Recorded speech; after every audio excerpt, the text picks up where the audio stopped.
At least my children have a stable home, my sister Andrea announced to the mourners gathered at our mother's funeral, her eyes cutting toward me with practiced cruelty. Not everyone can say that.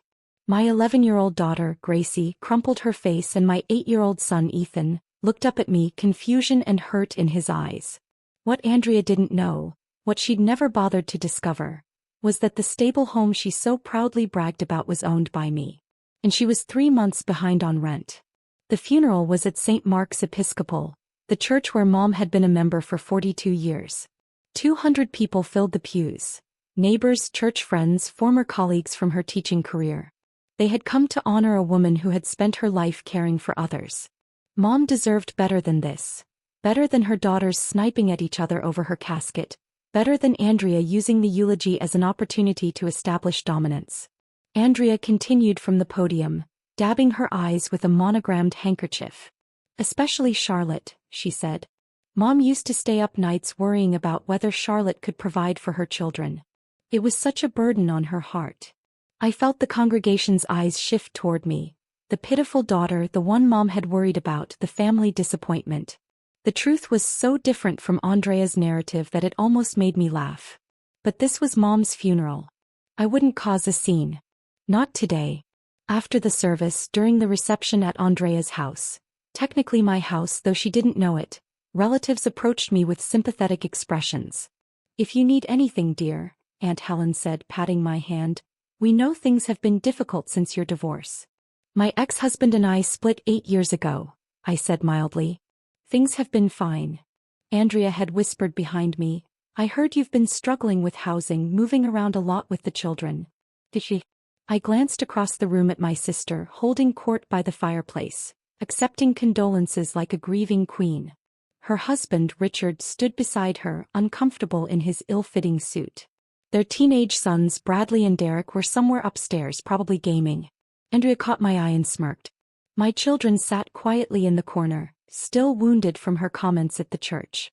Gracie had asked me in the car why Aunt Andrea said mean things about us.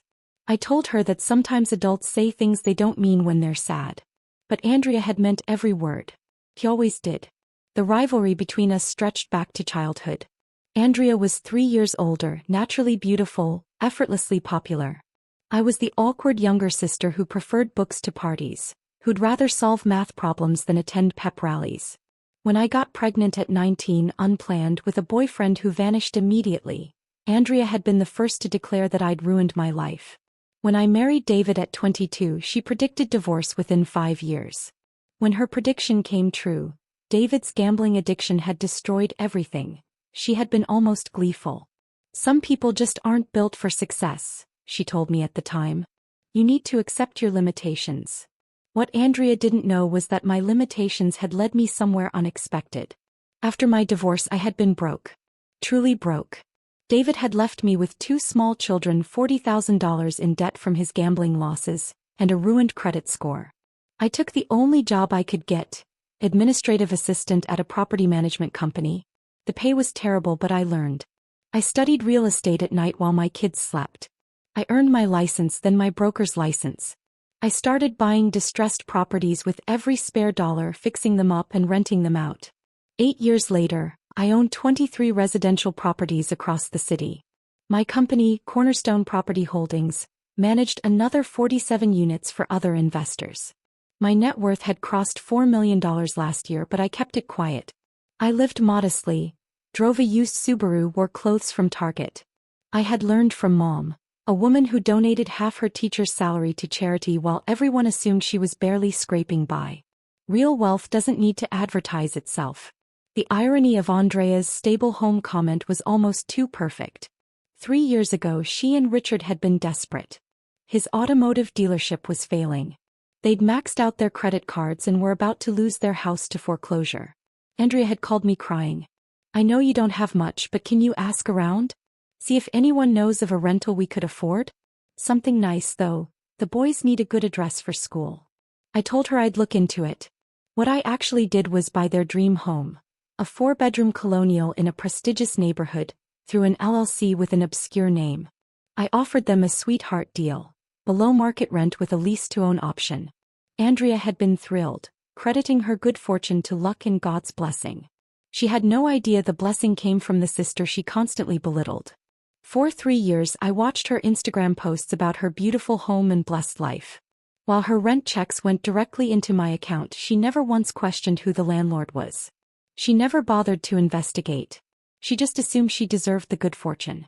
But 3 months ago the rent checks had stopped. My property manager had sent notices. No response. I had been patient. Grief can make people forget things, and Mom had been sick for months before she passed. But Andrea's comments at the funeral had finally ended my patience. 2 days after we buried Mom, I instructed my property manager to send a formal notice. The owner has requested a meeting regarding your account. The meeting is scheduled for Thursday at 2 p.m. at Cornerstone's downtown office. Andrea had no idea what she was walking into. She arrived exactly on time, dressed in designer clothes I knew she couldn't afford, probably charged to another maxed-out credit card. Her expression was annoyed but confident. "I don't understand why I couldn't just handle this over the phone," she told the receptionist. "I'm a busy woman," Andrea added. "The owner prefers to meet personally with tenants in your situation," the receptionist replied. "Please have a seat. She'll be with you shortly." I watched through the glass partition of my office as Andrea sat down, checking her phone impatiently. She had no idea she was in my building, surrounded by my employees waiting to meet me. After 5 minutes, just enough to let her stew, I opened my office door. "Andrea, please come in." Her face went through a remarkable transformation. Confusion, recognition, then something that looked almost like fear. "Charlotte, what are you doing here?" "I work here. Please, sit down."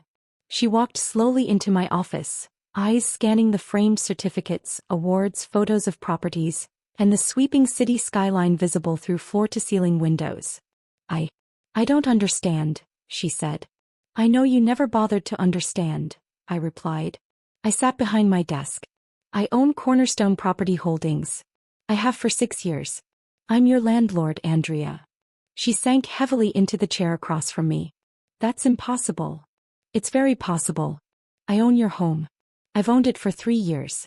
Ever since you and Richard almost lost everything to foreclosure. But you're poor, struggling, unable to provide a stable home for my children." Andrea looked uncomfortable. I continued. "I bought your house through an LLC so you wouldn't know. I gave you below-market rent and a lease-to-own option because despite everything you're my sister. I didn't want your sons to lose their home." "Why didn't you tell me?" she whispered. "Because you would have refused. Your pride couldn't handle accepting help from the family disappointment." Her hands trembled. "The rent payments. I've been 3 months behind. $8,400 in arrears plus late fees. Which brings me to why we're here." I opened a folder and placed the documents in front of her.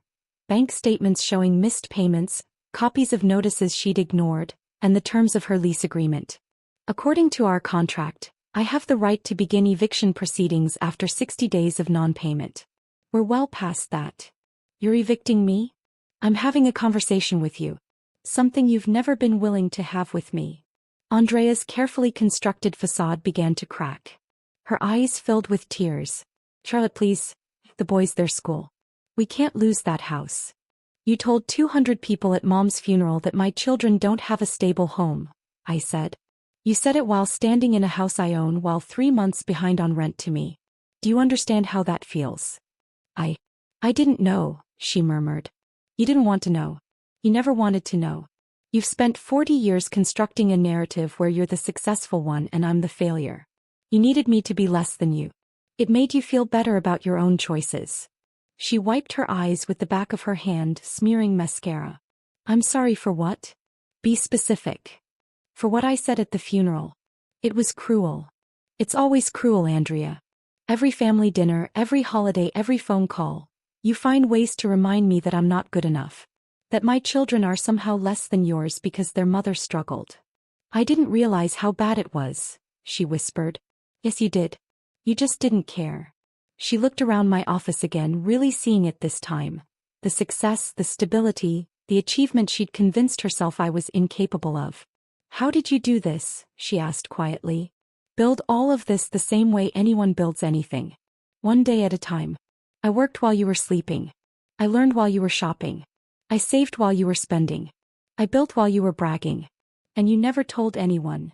I told Mom. Andrea's head snapped up. What? Mom knew everything. He helped me buy my first property. She invested in my company. She was my silent partner until her health declined. That's not possible. She was always worried about you. She told me. She told you what you wanted to hear. She knew if she praised me to you, you'd find ways to undermine me. So she kept it secret. Protected what I was building from your jealousy. Andrea's face crumpled completely. Mom knew all this time? Who do you think paid for the boys' private school when Richard's business was failing? Mom told you it was a scholarship. It was her using money I'd given her. I had no idea. That was the point. We sat in silence. Andrea stared at her hands. I watched the sister I'd spent my whole life trying to impress. What happens now? She finally asked. That depends on you. I slid a new document across the desk. Option 1. I forgive the back rent. We restructure your payment plan. You stay in the house. But things change between us. The public comments stop. The comparisons stop. You treat me and my children with basic respect. If you can't do that, option 2, eviction. 30-day notice. You find somewhere else to live. That's not much of a choice, she said. It's more choice than you've ever given me. Andrea read through the new lease agreement. Her hands were still shaking. There's something else, I said. An apology, a real one, to Gracie and Ethan. You told them at their grandmother's funeral that they don't have a stable home. They cried the whole way home. They asked me if we were going to be homeless. They're children. They'll forget. They won't forget. I haven't forgotten the things you said to me when I was their age. Words matter, Andrea. Especially from family. She set down the paper. When she looked at me, something in her expression had shifted. The arrogance was gone. In its place was something I'd never seen before. Shame. I'll apologize, she said. I'll make it right. Can you? I don't know, but I want to try. She paused. Mom really knew about all of this. He was my biggest supporter. She said I had our grandmother's determination, that I'd build something lasting. She never said anything like that about me. Maybe because you didn't need to hear it. You had confidence. I had to build mine. Andrea signed the new lease agreement. As she handed it back, she stopped. Charlotte, I'm proud of you. I don't need you to be proud of me. I needed Mom to be proud of me. And she was. What I need from you is respect. Basic human respect. Can you manage that? I'm going to try. Then we'll try together. A month later, Andrea came to my house, my modest, perfectly stable home, with a gift for Gracie and Ethan, an apology card she'd written by hand, a promise to do better. She looked around my cozy living room, my happy children, my comfortable life. It's nice here, she said, almost surprised. It's home. I spent so long thinking I had to have the biggest house, the best address. But this feels more like a home than mine ever has. Home isn't about square footage. It's about who's inside. My kids showed her their rooms, their artwork, their pet hamster. Andrea listened like she was hearing them for the first time. At the door, she hugged me, awkwardly, unpracticed. We'd never been a hugging family. Thank you for not evicting me. Thank you for finally seeing me. She nodded and left. That evening, I sat with Gracie and Ethan at our kitchen table, helping with homework, listening to their stories about school. The house was small. The furniture was secondhand. The car in the driveway had 120,000 miles. But my children were happy. They were loved. They had a stable home, the most stable home I could give them. Not because of what it cost, but because of who lived inside. And finally, after 40 years, my sister was beginning to understand the difference.